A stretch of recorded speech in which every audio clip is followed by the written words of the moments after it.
प्रधानमंत्री नरेंद्र मोदी ने स्वास्थ्य क्षेत्र के लिए बजट घोषणाओं पर आधारित वेबिनार को संबोधित करते हुए कहा, भविष्य में आने वाली किसी भी चुनौती के लिए देश को रहना होगा तैयार। हेल्थ सेक्टर से जुड़े हर क्षेत्र को मजबूत करना है जरूरी। मुजफ्फरनगर के सोरम गांव में राष्ट्रीय लोकदल समर्थकों द्वारा की गई हिंसा पर केंद्रीय मंत्री संजीव बालियान ने की प्रेस कॉन्फ्रेंस। घटना की निष्पक्ष जांच की मांग की। कहा, कल की घटना से हूं दुखी। समाज को बांटने की राष्ट्रीय लोकदल की मानसिकता सही नहीं। प्रदेश में पिछले 24 घंटों में कोरोना संक्रमण के 108 नए मामले आए सामने। कोरोना से ठीक होने की दर 98% से ऊपर। प्रदेश सरकार द्वारा चलाया जा रहा है मिशन रोजगार। सरकारी नौकरियों में भर्ती पर विशेष जोर। और भारत और इंग्लैंड के बीच 4 टेस्ट मैच की सीरीज का तीसरा मुकाबला कल से अहमदाबाद में पिंक बॉल से खेला जाएगा। Day night test. तेज गेंदबाज ईशांत शर्मा खेलेंगे अपने करियर का 100वां टेस्ट मैच। नमस्कार, मैं हूं दीपाली सिंह। अब समाचार विस्तार से। प्रधानमंत्री नरेंद्र मोदी ने कहा है कि इस साल बजट में स्वास्थ्य क्षेत्र में जितना बजट आवंटित किया गया वो अभूतपूर्व है। स्वास्थ्य क्षेत्र के लिए बजट घोषणाओं पर आयोजित वेबिनार को संबोधित करते हुए प्रधानमंत्री ने कहा कि आज पूरे विश्व में भारत के हेल्थ सेक्टर की प्रतिष्ठा और भारत के हेल्थ सेक्टर पर भरोसा नए स्तर पर पहुंचा है। बीता वर्ष एक तरह से देश के लिए, दुनिया के लिए, पूरी मानव जात के लिए और खास करके हेल्थ सेक्टर के लिए एक प्रकार से अग्नि परीक्षा की तरह रहा था। मुझे खुशी है कि आप सभी देश का हेल्थ सेक्टर इस अग्नि परीक्षा में हम सफल हुए हैं। अनेकों की जिंदगी बचाने में हम कामयाब रहे हैं।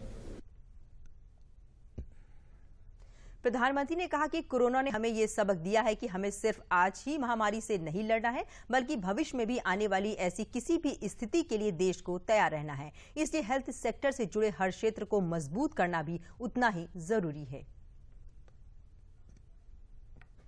हेल्थ सेक्टर से जुड़े हर क्षेत्र उतना ही आवश्यक है। मेडिकल इक्विपमेंट से लेकर मेडिसिन तक, वेंटिलेटर से लेकर वैक्सीन तक, साइंटिफिक से लेकर के सर्वेलेंस इंफ्रास्ट्रक्चर तक, डॉक्टर से लेकर के एपिडेमियोलॉजिस्ट तक, हमें सभी पर ध्यान देना है ताकि देश में भविष्य में किसी भी स्वास्थ्य आपदा के लिए बेहतर तरीके से तैयार रहें। पीएम ने यह भी कहा कि भारत को स्वस्थ रखने के लिए 4 मोर्चों पर हम एक साथ काम कर रहे हैं। और पीएम मोदी ने कहा कि देश में टीबी को खत्म करने के लिए हमने 2025 तक का लक्ष्य रखा है। टीबी को खत्म करने के लिए दुनिया ने 2030 का टारगेट रखा है। भारत ने 2025 तक का लक्ष्य रखा है।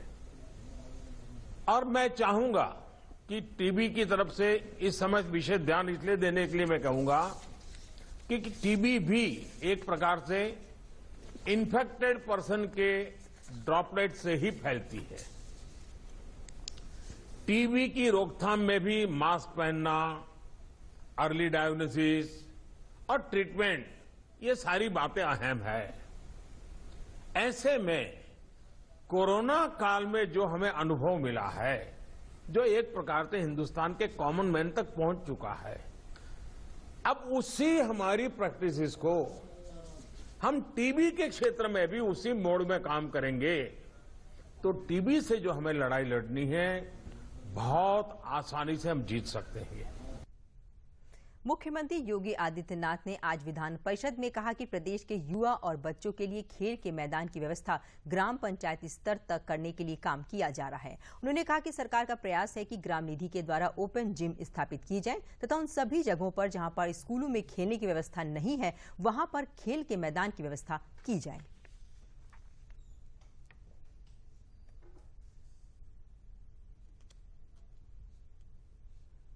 और प्रदेश के अंदर उन सभी ग्राम पंचायतों में कहीं पर खेल विभाग के द्वारा, कहीं पे युवा कल्याण विभाग के द्वारा और पहली पर मनरेगा योजना के अंतर्गत खेल के मैदान को प्राथमिकता दी जा रही है और हमारा प्रयास है न केवल विकासखंड स्तर पर बल्कि ग्राम पंचायत स्तर पर भी, और ग्राम पंचायत स्तर पर भी अगर प्राथमिक विद्यालय के पास वो जगह मिल जाए या उच्च प्राथमिक विद्यालय के पास वो जगह मिल जाए तो वहां पर खेल का मैदान विकसित किया जाए, जिससे बच्चों के साथ साथ गांव के सार्वजनिक कार्यक्रमों के लिए एक सार्वजनिक स्थल उपलब्ध हो सके। इसके साथ ही वहां पर ग्रामीण विकास और पंचायती राज विभाग को इस बात के लिए भी निर्देश दिए गए हैं कि स्टेट फाइनेंस की ओर से जो पैसा जाता है उस धनराशि का उपयोग इस रूप में हो कि ग्राम निधि के माध्यम से हम वहां पे ओपन जिम की स्थापना भी कर सकें। आप देख रहे होंगे पिछले 2 वर्ष के दौरान, विगत 1 वर्ष तो कोरोना के खिलाफ प्रदेश की लड़ाई को आगे बढ़ाने में आप देख रहे हैं हमारा ज्यादा हो गया 3 वर्ष तो कोरोना, लेकिन प्रदेश सरकार की मंशा बहुत स्पष्ट है कि प्रदेश के अपने युवा ऊर्जा के लिए और खासतौर पर बच्चों के लिए खेलकूद के लिए हर गांव में खेल का मैदान उपलब्ध हो। जहां पर विद्यालय के आसपास जगह नहीं है तो अगर इंटरचेंज भी करना पड़े तो जिलाधिकारियों से इस बारे में निर्देश दिए गए हैं कि वे इसको एक्सचेंज करके भी विद्यालय के आसपास अगर खेल की जगह के लिए खेल के मैदान के लिए जगह उपलब्ध हो सकती है तो उसको करवाने की व्यवस्था करें। केंद्रीय अल्पसंख्यक मामलों के मंत्री मुख्तार अब्बास नकवी आज एक दिवसीय दौरे पर प्रयागराज पहुंचे। इस मौके पर मुख्तार अब्बास नकवी ने मीडिया से बातचीत करते हुए कांग्रेस पर निशाना साधा। उन्होंने कांग्रेस पर दोहरा व्यवहार करने का आरोप लगाया। उन्होंने उत्तर प्रदेश के बजट के ऊपर अखिलेश यादव के बयान पर बोलते हुए कहा कि उन्हें पहले बजट का पूरी तरह से अध्ययन करना चाहिए और बजट की बारीकियों को देखकर तभी कोई वक्तव्य देना चाहिए।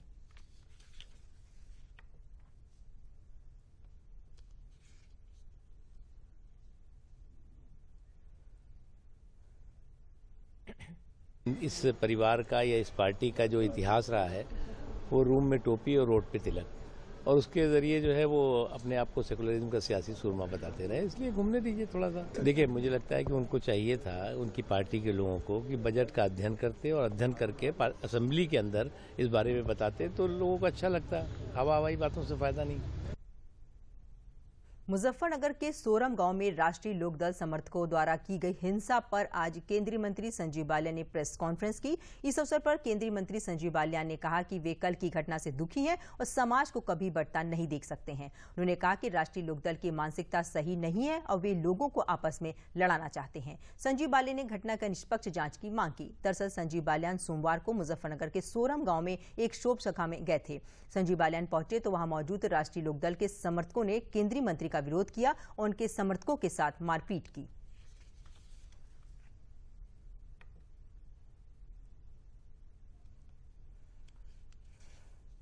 कल राजवीर सिंह किसान सोरम के एक आम परिवार से उनकी 13वीं थी।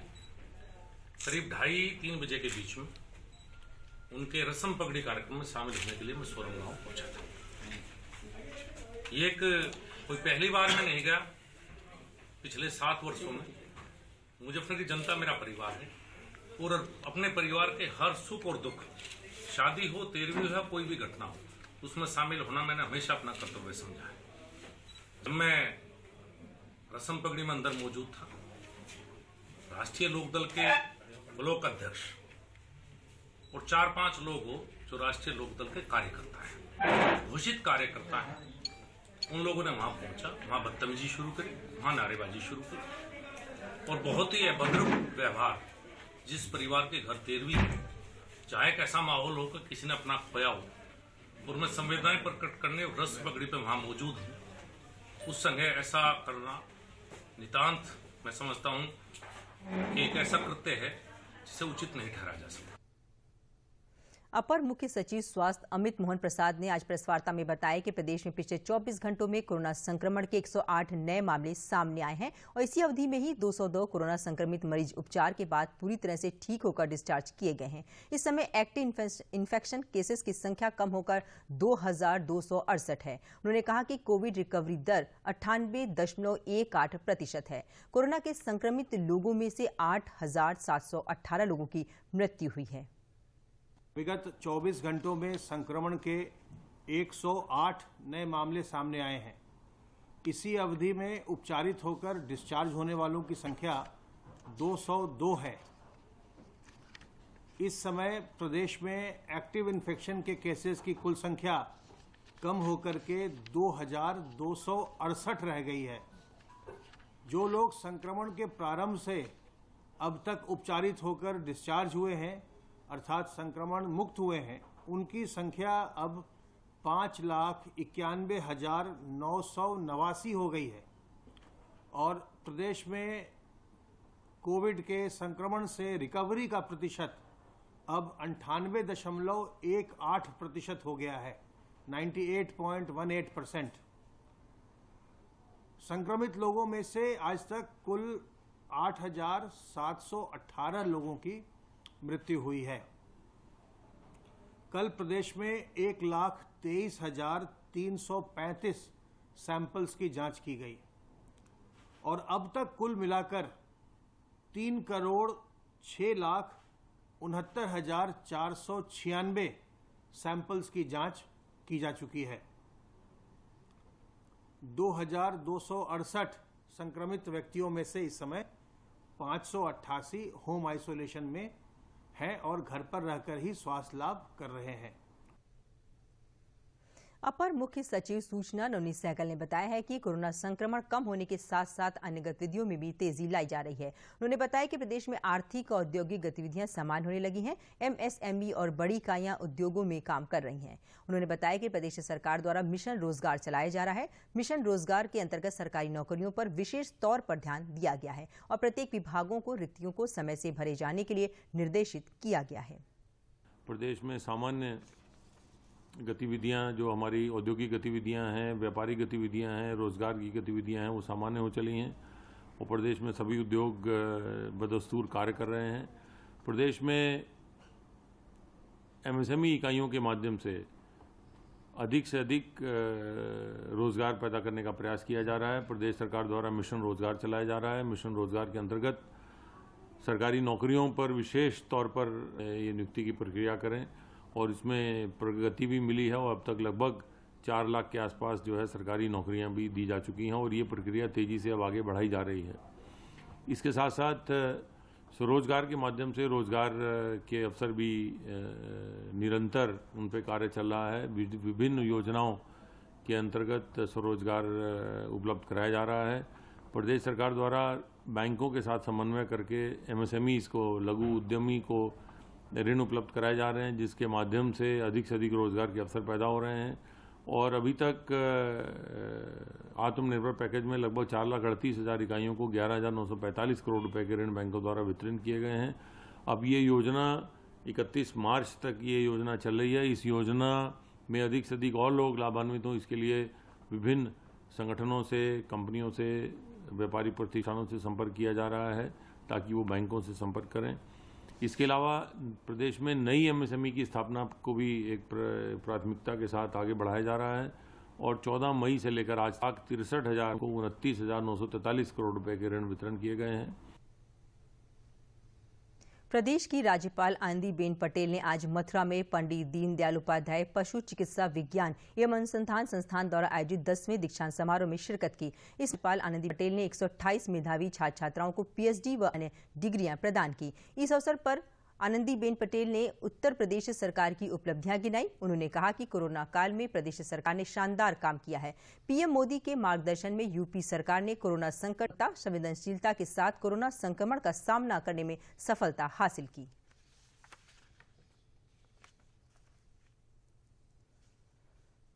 शिक्षा केवल औपचारिकता न रहकर छात्र छात्राओं के विकास का साधन बने, इसके लिए उत्तर प्रदेश शिक्षा विभाग ने एक ऐप तैयार किया है जिसमें बुनियादी भाषा और गणित पर विशेष ध्यान केंद्रित किया गया है। मिशन प्रेरणा ऐप का शुभारंभ मुख्यमंत्री द्वारा किया गया था। भारत सरकार द्वारा 2020 में घोषित की गई नई शिक्षा नीति में भी बुनियादी गणित एवं भाषा शिक्षण को प्राथमिकता दी गई है। प्रदेश के बेसिक शिक्षा मंत्री डॉक्टर सतीश द्विवेदी के द्वारा आज इसी प्रेरणा लक्ष्य ऐप लॉन्च किया गया। इस ऐप के द्वारा अब टीचर के साथ अभिभावक भी स्टूडेंट्स की दक्षताओं का आकलन कर सकेंगे।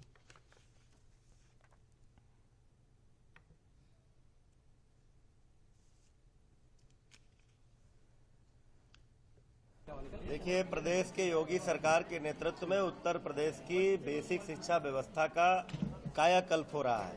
कायाकल्प भौतिक रूप से भी और कायाकल्प अकादमिक रूप से भी। जितने ही सुंदर स्कूल बने हैं, उतनी ही अच्छी गुणवत्तापूर्ण और आधुनिक शिक्षा की व्यवस्था भी योगी सरकार कर रही है।